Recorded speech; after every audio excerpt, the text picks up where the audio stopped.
Alors bonjour, aujourd'hui je vais vous faire un petit déballage de la montre Oukitel A28. Donc c'est mon partenaire Gearbest qui me l'a envoyé.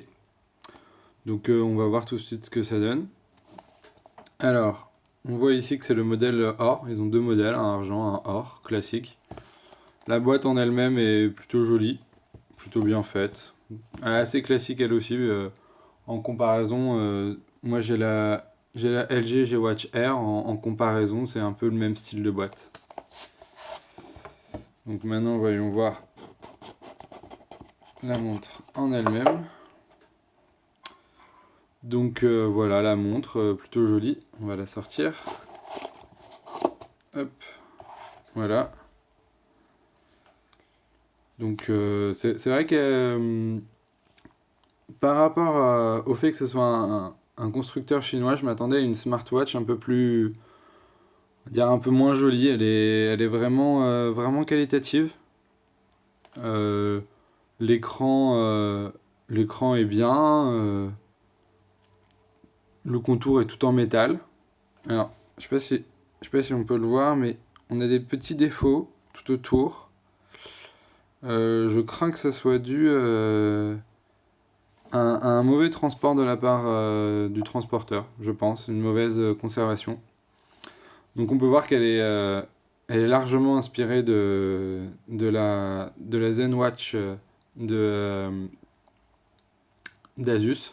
Hein, vraiment, là je peux pas vous le montrer, mais dans le test que je ferai, vous verrez, je mettrai les deux montres en comparaison et vraiment, ouais, vraiment elle est très très inspirée.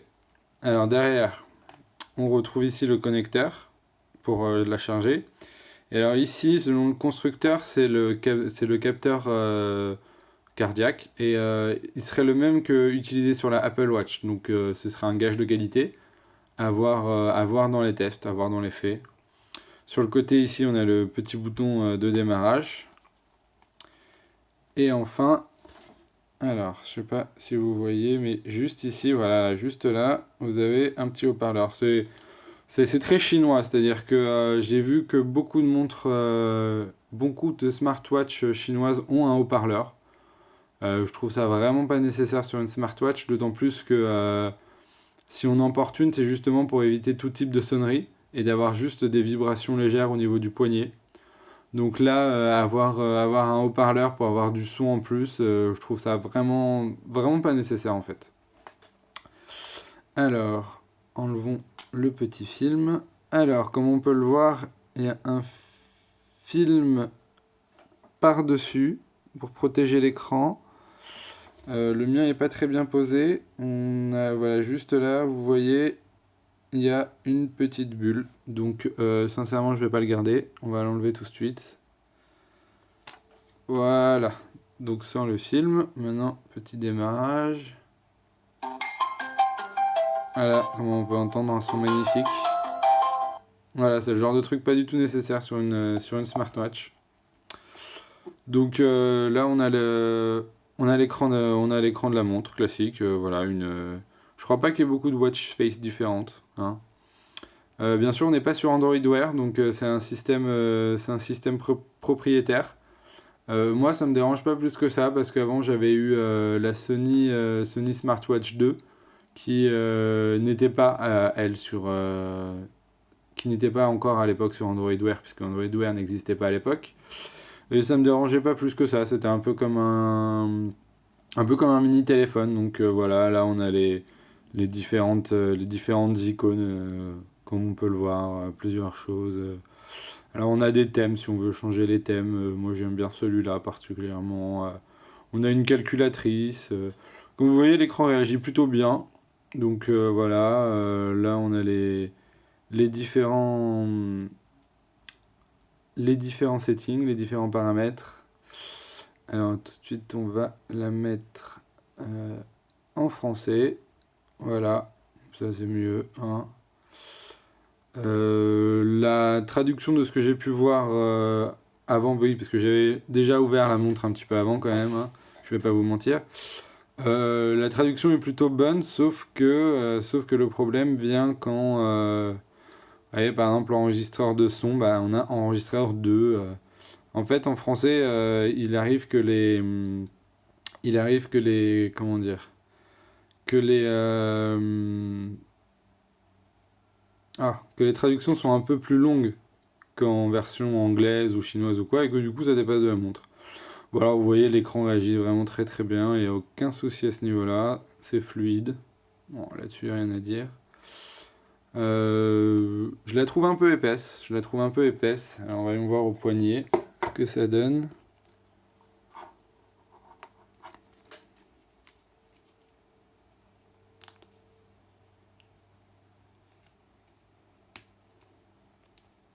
Le bracelet est plutôt souple, c'est agréable à mettre le bracelet. Le bracelet est vraiment agréable à mettre.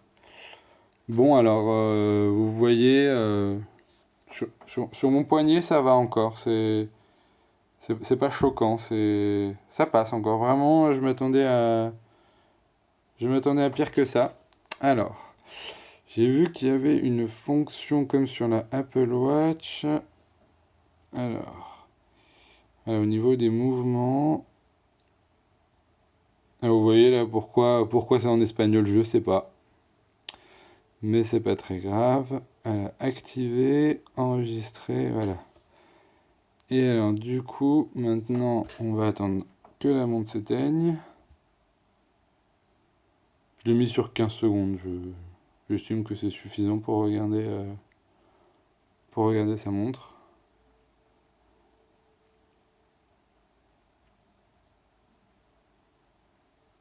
Voilà, donc comme sur l'Apple Watch, donc là, l'écran est éteint en permanence. Visiblement, il n'y a pas d'option pour ça, elle s'éteint en permanence, ça ne peut pas rester allumé, je crois. Et hop, un petit mouvement du poignet. Ah, vous voyez, ça marche pas très bien. Ça marche pas très bien, dis donc. Alors, allons voir ça. On a dit dans mouvement.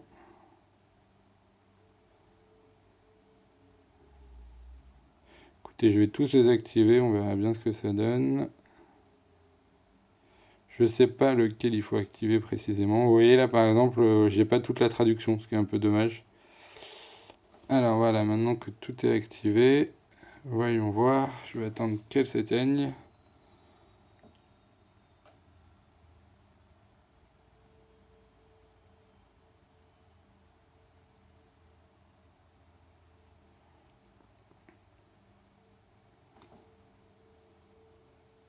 Voilà, elle s'est éteinte. Ah, bon. Bon, voilà, visiblement là ça marche pas terrible. Quand j'avais fait le test tout à l'heure, ça fonctionnait très bien. Là, ça ne fonctionne pas. Alors maintenant, on va la connecter au téléphone. Alors.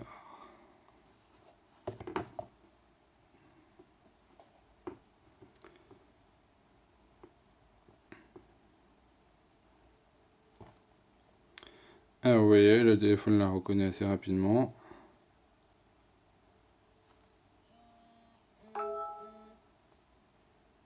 Alors, elle semble connectée au téléphone. Alors, normalement, il y a une application qu'il faut télécharger. Alors, ah oui, je vous ai pas montré le contenu de la boîte. Dans le contenu de la boîte, on a le petit emplacement pour charger la montre. C'est plutôt joli, c'est plutôt bien fait. C'est vraiment pas mal. Le petit câble qui va avec.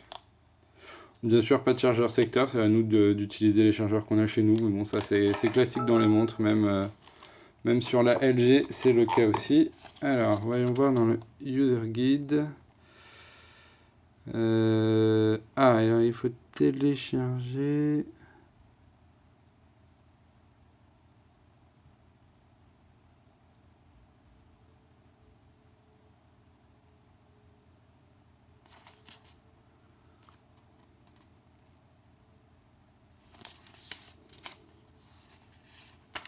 Bon.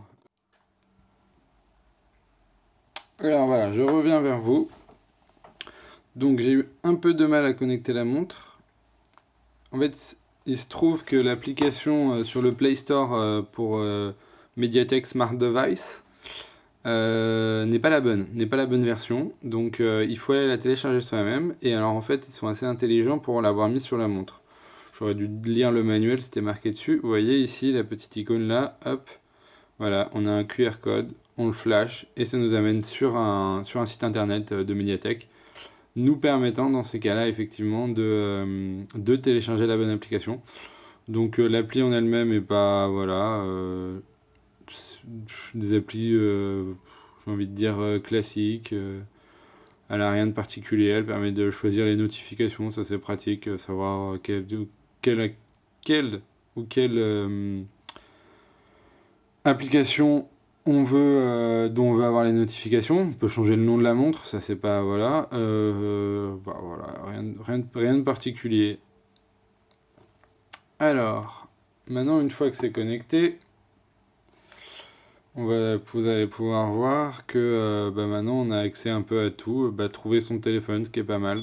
Vous voyez, le téléphone sonne, vibre, c'est bien. Notification à distance, donc c'est les notifications, là j'en ai pas sur le téléphone. La messagerie, voilà, on peut avoir accès à tous ces messages. Bon voilà, c'est un message, rien de particulier. Alors voyons voir comment on y répond. On peut y répondre avec des modèles, j'imagine. Qu'en fouillant un peu, on peut... voilà, donc comme je vous ai dit, ça marchait très bien déjà. Le calendrier, savoir ce qu'on a à faire. J'imagine que ça doit être marqué un peu plus en détail. Moi, j'ai pas grand-chose dans mes calendriers. C'est un peu tout, là j'ai fait un peu le tour. Donc, alors, ça c'est un petit peu gênant, c'est-à-dire qu'il faut activer soi-même l'option pour calculer son nombre de pas. Ce qui est un petit peu dommageable parce que ça veut dire qu'en gros, vous sortez de chez vous, vous devez activer l'option pour que ça compte les pas et pas en permanence. Donc je crois que voilà, il y a les objectifs, faut renseigner sa taille, faut renseigner son poids.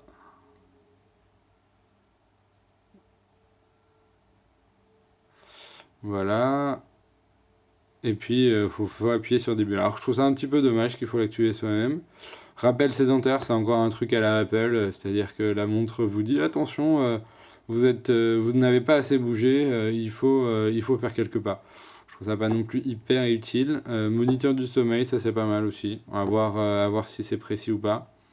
Et alors, on va tester le fameux capteur cardiaque qui est censé être le même que sur l'Apple Watch. Alors, de ce que j'ai vu, c'est vrai qu'il a la même tête, c'est-à-dire que il a la même forme, les deux petits boutons et tout ça. Après, à voir si c'est vraiment précis, ça je ne sais pas. Donc là, vous voyez, la montre est éteinte, voilà, j'ai un petit mouvement du poignet, ça marche. J'ai réussi à le faire fonctionner. Alors, allons-y.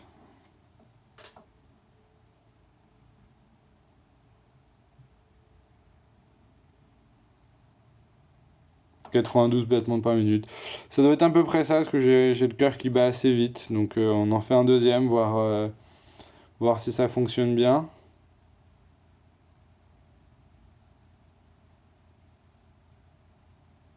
Oui, ça doit être à peu près ça. J'ai le cœur qui bat assez vite. Donc ce qui est pratique, c'est on retrouve, vous voyez ici, l'historique. Donc ça c'est pas mal. C'est pratique ça. Donc voilà, un petit bouton. Voilà. Par contre, tout est marqué en anglais je viens de voir ça sur.